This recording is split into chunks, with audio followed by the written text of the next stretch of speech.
Right, the third annual South Africa Investment Conference aims to attract business to the country. It enters its second day in Sandton, Johannesburg today, and it will focus on subjects like energy plans, small business, growth, infrastructure, investment, etc., etc. Let's bring in the man in the know, our economics journalist and anchor, Arabile Gumede. Arabile, a very good morning to you.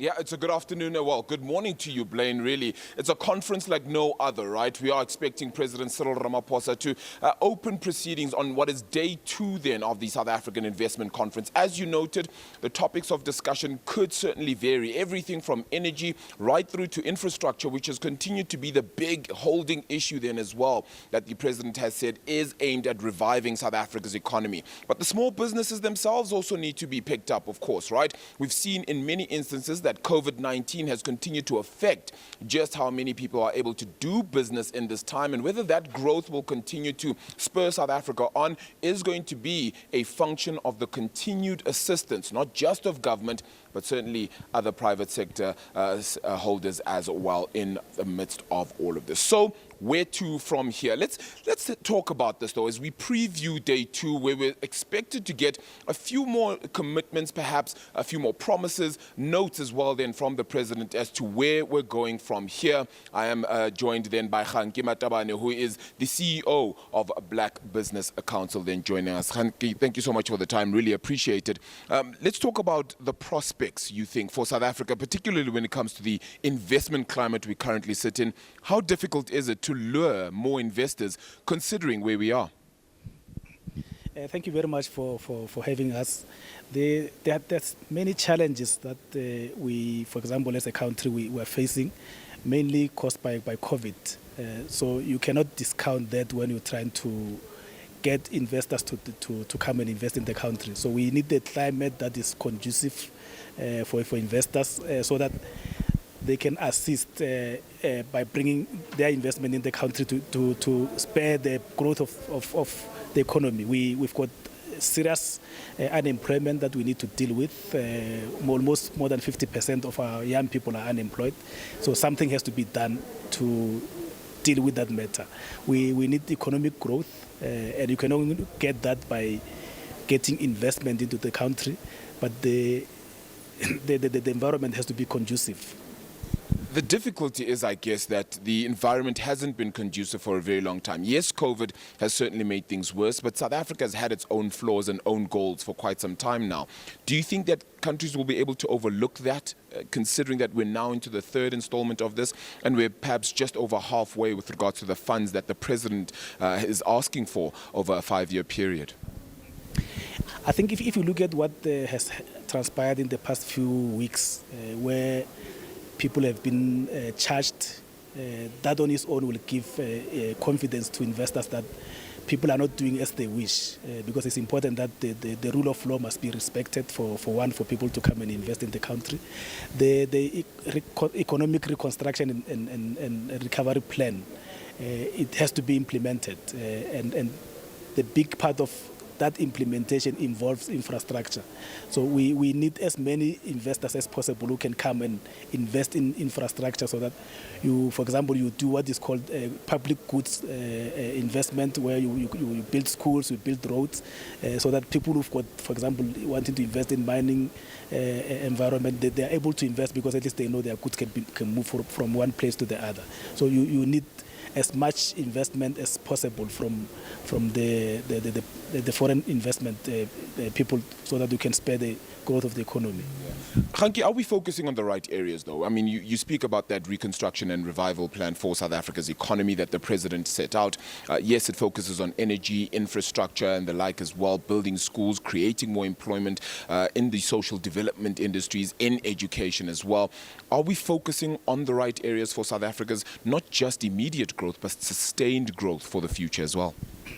Yes, I think we do. If you look, for example, at the much anticipated release of the spectrum, that is both short and long term, because in the long term it will probably bring the cost of doing business for rural areas, and that's where you actually need the growth. Rural areas, townships, you need the data to the data price to fall, as the young people call it, so that a young person who's staying in a place where there's no public transport to far-flung areas can be able to do business wherever they are. Hence, we've been advocating for the release of the spectrum, which is happening. But I think that can only happen if the digital migration is finalized. So we need to work together as a country to make sure that the digital migration is finalized, so that the spectrum that you have, you can utilize it. At the moment, the spectrum that you have, you can't utilize it because it's still being utilized for TV services as well as we speak. What role does business, and particularly, not just public, but private business really have to play in the growth of South Africa from here? In many years gone by, we've seen the voices sort of stand up to say South Africa cannot be treated in this manner, that things like corruption need to be stamped out, etc. From now, we need almost a renaissance almost. Can business play a pivotal role in doing that? Yes, definitely. I think business has always been playing a role. They can play more role, and hence yesterday we've launched what is called Pay in 30 days, calling both big business and government to pay small businesses in 30 days. Because if you don't do that, you are actually killing small businesses. And small businesses, that's where you can be able to create jobs. And small businesses, most of them don't have the balance sheet that they can at least cushion them, and so that they can last for longer in case someone doesn't pay them. So it's important that we must pay all the SMMEs in 30 days, because that will on its own will generate some economic activity.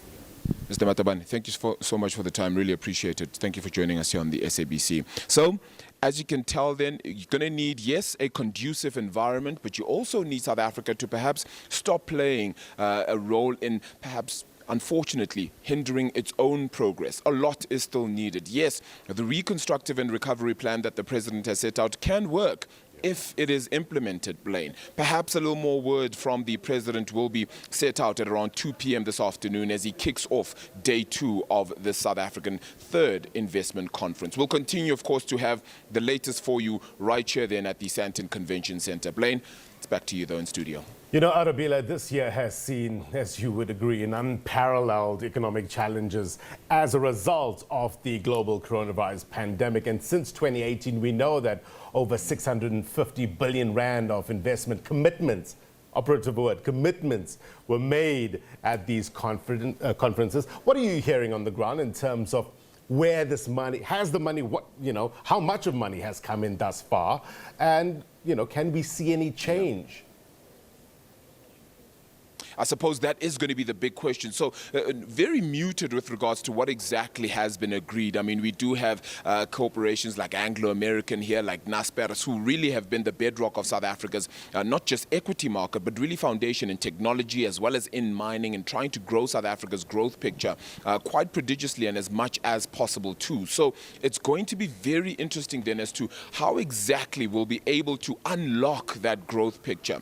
It's very difficult to say exactly how much more commitment we have than at present, and we are expecting the president a little bit later on this afternoon to perhaps divulge a little bit more when it comes to the commitments, perhaps more signings that we will see as well as to what exactly has been set forward. He did say as well, though, not so long ago, that 10% of the commitments that were already agreed upon in the past 2 conferences may be affected, not necessarily being cancelled or anything of the sort, but perhaps put on hold, perhaps minimized. We'll perhaps get a little bit further detail with regards to that. So all of that expected a little bit later.